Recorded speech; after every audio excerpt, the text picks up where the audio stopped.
నమస్తే అండి. ఈరోజు చెప్పబోయే కథ అదృష్టవంతురాలైన భార్య. మీరు కనుక మా ఛానల్ను మొదటిసారిగా చూస్తున్న వారైతే సబ్స్క్రైబ్ చేసుకోండి. కథ నచ్చితే లైక్ చేసి బెల్ ఐకాన్ ప్రెస్ చేయండి. ఇక కథలోకి వెళ్దామా?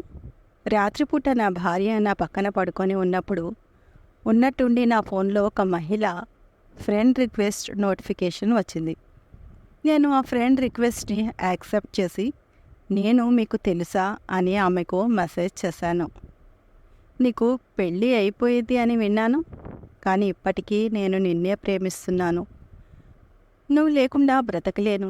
నీ గురించి ఎక్కడెక్కడో వెతికాను. చివరికి ఇలా నిన్ను కనుక్కున్నాను. నువ్వు ఒప్పుకుంటే నిన్ను పెళ్లి చేసుకుంటాను. నేను నీ భార్య కంటే అన్ని విధాలుగా ఎక్కువే. అందంలోనూ, ఆస్తిలోనూ, ఉద్యోగం అన్నింటినీ మించి ప్రాణంగా ప్రేమిస్తున్నాను అని రిప్లై ఇచ్చింది. ఆ తర్వాత ఆమె నా కాలేజ్ ఫ్రెండ్ అని గుర్తుకు వచ్చింది. తను కొన్ని ఫొటోస్ కూడా నాకు పంపించింది. అప్పటికన్నా ఇప్పుడు ఇంకా చాలా అందంగా ఉంది. ఫోటోలు చూసేసి వెంటనే ఫోన్ ఆఫ్ చేసి ఒకసారి నా భార్య వైపు తిరిగి చూశాను. ఆమె రోజంతా ఎంటెడు చాకరీ చేసి అలసిపోయి స్పృహ లేకుండా పడుకొని ఉన్నట్లుంది. ఆమెను చూసి నాతో కలిసి ఒక కొత్త చోటులో ఇంత సురక్షితంగా ఎలా ఫీల్ అవ్వగలుగుతుంది?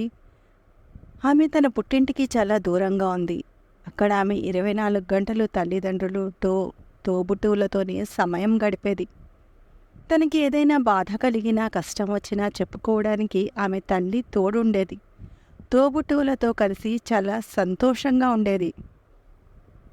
కానీ తనకి కావలసినవి అన్నీ అడగకముందే తండ్రి తెచ్చిపెట్టేవాడు. ఆమెకి ఏ లోటు లేకుండా చూసుకునేవాళ్ళు. అయినా తను నా మీద నమ్మకంతో ఇంత సురక్షితంగా ఫీల్ అవ్వగలుగుతుంది. మరి నేను అని ఆలోచించుకొని ఫోన్ తీసుకొని వెంటనే బ్లాక్ చేసేసాను.